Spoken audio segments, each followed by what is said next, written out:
students, today I will be starting from impossible event. So first I will tell what is that. It comes from the name impossible event. That one means the event which will definitely not occur.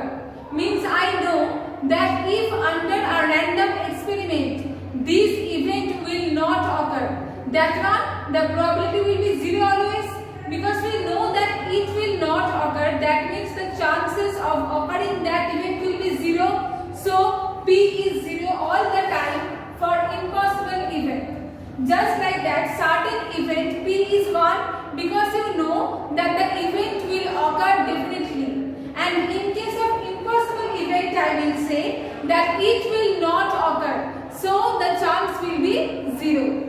Now if I will give you an example on that.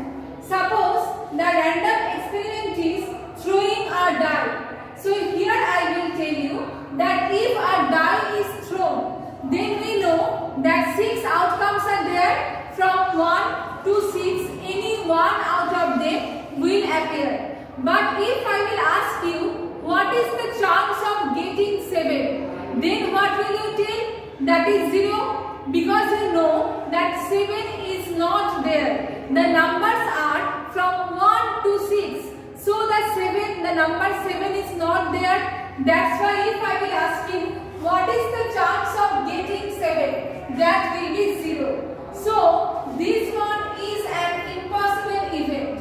I am telling once more, if the random experiment is throwing a die, and if I will define one event here that appearing 7 or getting 7, that will be impossible event because the probability of getting 7 will be 0. Now the second one, if a coin is tossed or thrown one coin, then what is the probability of getting 2 heads? Now when you will toss one coin, you know that either head or tail will appear. So if I will ask you what is the chance of getting 2 heads, it is quite impossible, because any time, if in case of any trial, it will not get 2 heads at a time. So it is also impossible event, because the random experiment we can define, the event also we can define, but that one definitely not occur. So the probability will be 0, and this type of event is called that impossible event. Now next one, equally likely events. Now this concept is very important. Try to understand this one properly. What are equally likely events? What is written here? Events are said to be equally likely if the results have equal chance of happening. Equal chance. Now what does it mean? Equal chance means, suppose if you will just throw one die. So here how many outcomes are there? You know that it will be 1, 2, 3, 4, 5, 6. So when you will throw one die, at that time any one outcome will appear. That one you know, but which one you don't know. That's why it is random experiment. Now what is the meaning of equally likely events?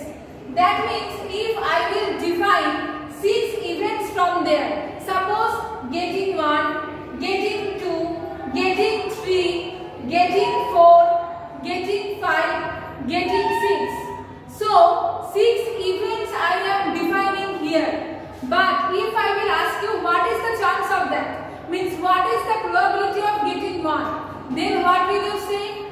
First of all, total 6 outcomes are there, so I will write here 6. Now we have to obtain 1, so I will write here 1. Why? Because I will choose one outcome. That's why it is 1. Now if I will ask you what is the chance of getting 2, that will be also 1 by 6, because total number of outcome 6 and I am trying to obtain 2. That means 1 outcome. You have to count that how many outcomes I want. So here for getting 2, I want to obtain 1 outcome. That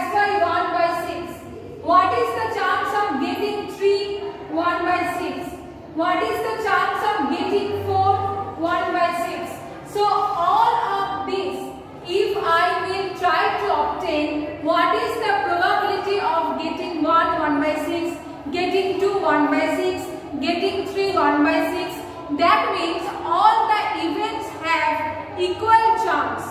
So this event is called equally likely event. Means here if I will define one random experiment and out of that if I will define 2 or 3 events, so all the events have equal chances. That's why these type of events are called equally likely events.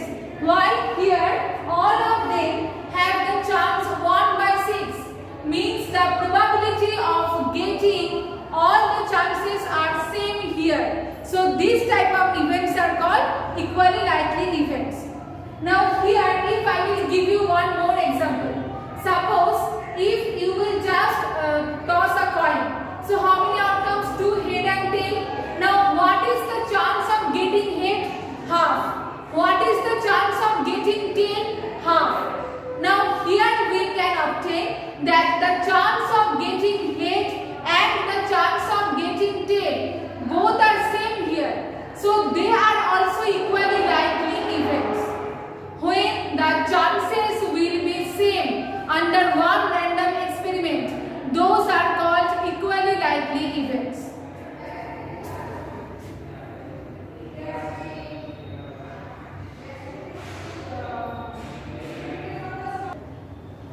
Now it is the next part, that one is sample space.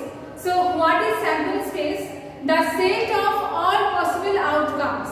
That one is called sample space. Suppose if I will take here that tossing 2 coins.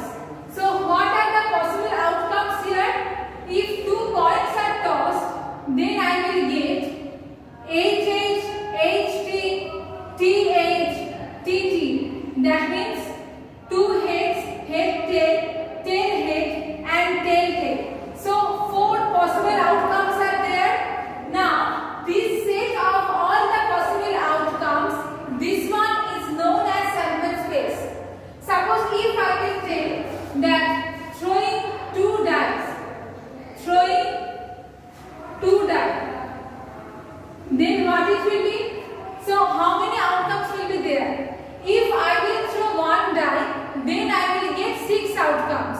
That means for 1 I am getting 1, 2, 3, 4, 5, 6. Now if I will also throw 1 more die with that. Now just think properly here.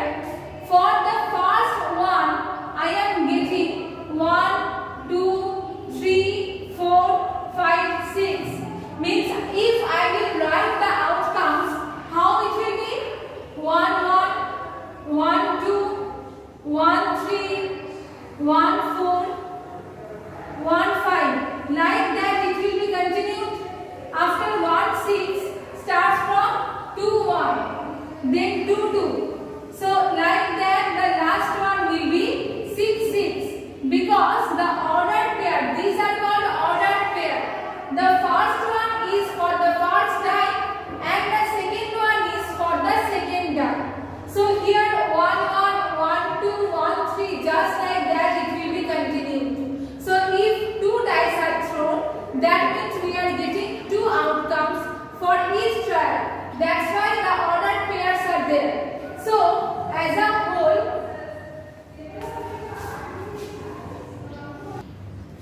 okay, now here